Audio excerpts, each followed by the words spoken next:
Hi everyone, welcome back to our Jane Eyre read-along. Today we are going to start chapter 30, if you can believe that. We're going to read the first half. So if you remember where we left off yesterday, Jane was going to be staying with the Rivers at Moor House, and she was getting healthier. She was able to move around. She went downstairs and talked to Hannah, the housekeeper.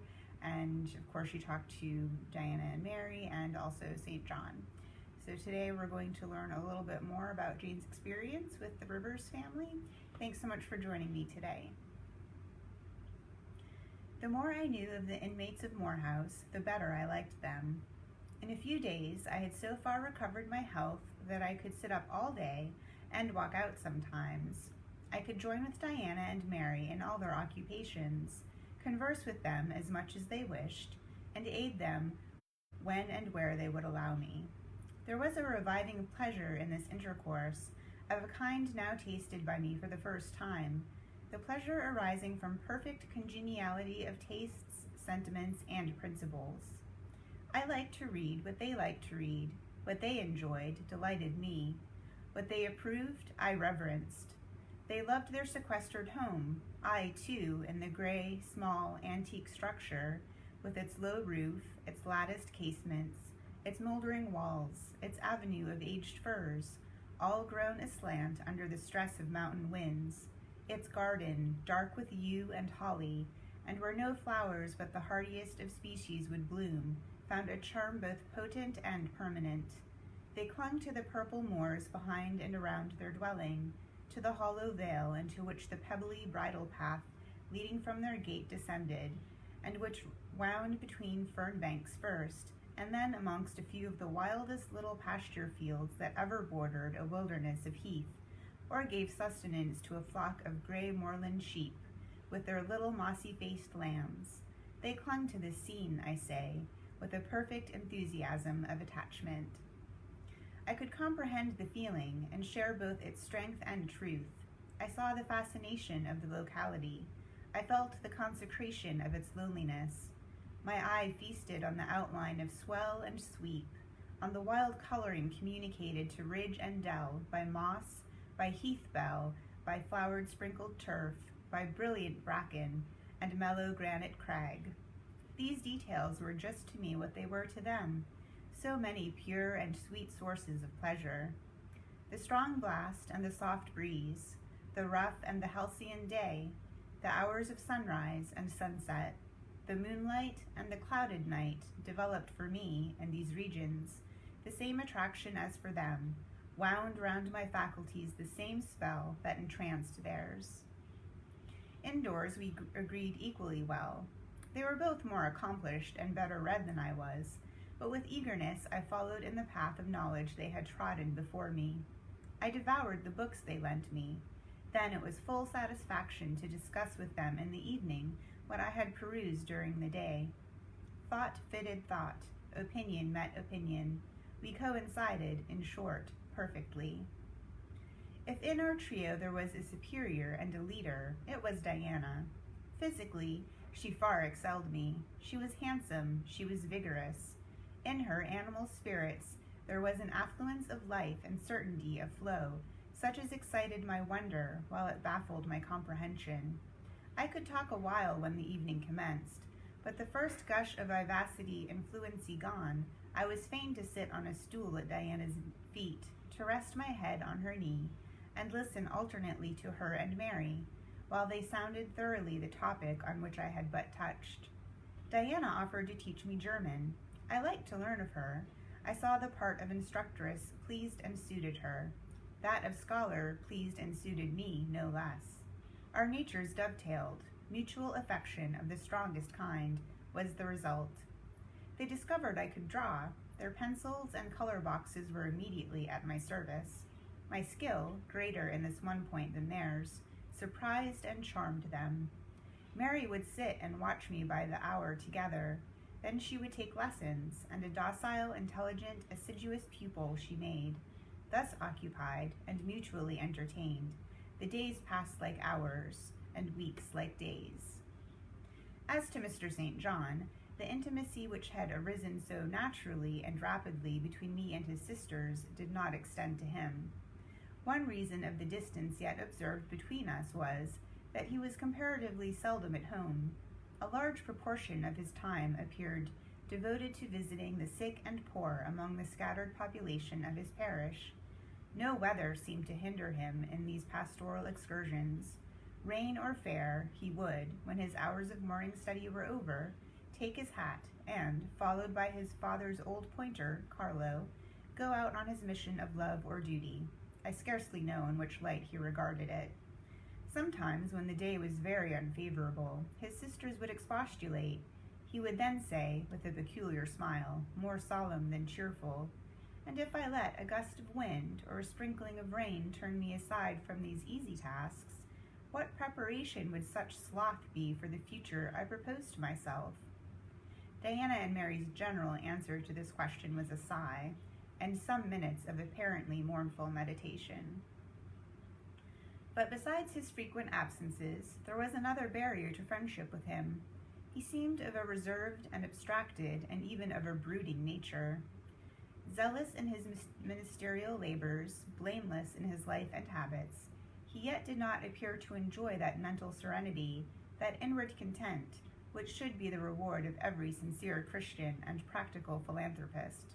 Often, of an evening, when he sat at the window, his desk and papers before him, he would cease reading or writing, rest his chin on his hand, and deliver himself up to I know not what course of thought, but that it was perturbed and exciting might be seen in the frequent flash and changeful dilation of his eye. I think, moreover, that nature was not to him that treasury of delight it was to his sisters. He expressed once, and but once in my hearing, a strong sense of the rugged charm of the hills, and an inborn affection for the dark roof and hoary walls he called his home. But there was more of a gloom than pleasure in the tone and words in which the sentiment was manifested, and never did he seem to roam the moors for the sake of their soothing silence, never seek out or dwell upon the thousand peaceful delights they could yield. Incommunicative as he was, some time elapsed before I had an opportunity of gauging his mind. I first got an idea of its caliber when I heard him preach in his own church at Morton. I wish I could describe that sermon, but it is past my power. I cannot even render faithfully the effect that it produced on me. It began calm, and indeed, as for its delivery and pitch of voice went, it was calm to the end.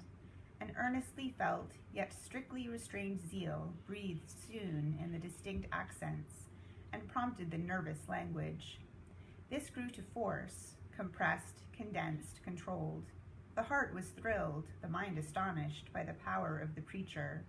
Neither were softened.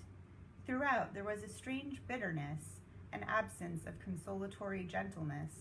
Stern allusions to Calvinistic doctrines, election, predestination, reprobation, were frequent, and each reference to these points sounded like a sentence pronounced for doom. When he had done, instead of feeling better, calmer, more enlightened by his discourse, I experienced an inexpressible sadness, for it seemed to me, I know not whether equally so to others, that the eloquence to which I had been listening had sprung from a depth where lay turbid dregs of disappointment, where moved troubling impulses of insatiate yearnings and disquieting aspirations. I was sure St. John Rivers, pure-lived, conscientious, zealous as he was, had not yet found that peace of God which passeth all understanding. He had no more found it, I thought, than had I with my concealed and racking regrets for my broken idol and lost Elysium, regrets to which I have latterly avoided referring, but which possessed me and tyrannized over me ruthlessly.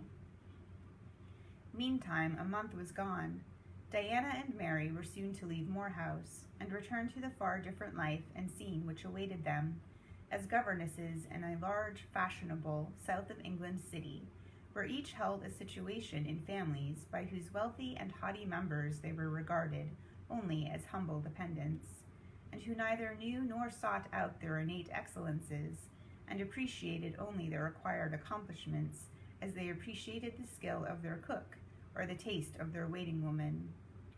Mr. St. John had said nothing to me yet about the employment he had promised to obtain for me, yet it became urgent that I should have a vocation of some kind.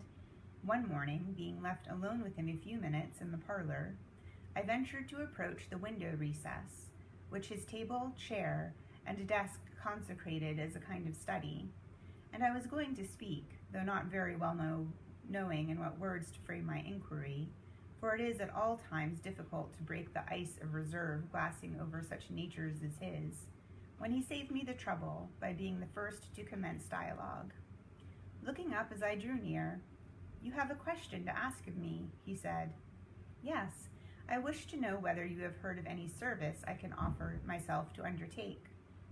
I found or devised something for you 3 weeks ago, but as you seemed both useful and happy here, as my sisters had evidently become attached to you, and your society gave them unusual pleasure, I deemed it inexpedient to break in on your mutual comfort till their approaching departure from Marsh End should render yours necessary." "And they will go now in 3 days?" I said. "Yes, and when they go, I shall return to the parsonage at Morton. Hannah will accompany me, and this old house will be shut up." I waited a few moments, expecting he would go on with the subject first broached, but he seemed to have entered another train of reflection. His look denoted abstraction from me and my business. I was obliged to recall him to a theme which was of necessity one of the close and anxious interest to me. "What is the employment you had in view, Mr. Rivers? I hope this delay will not have increased the difficulty of securing it." "Oh no, since it is an employment which depends only on me to give, and you to accept." He again paused.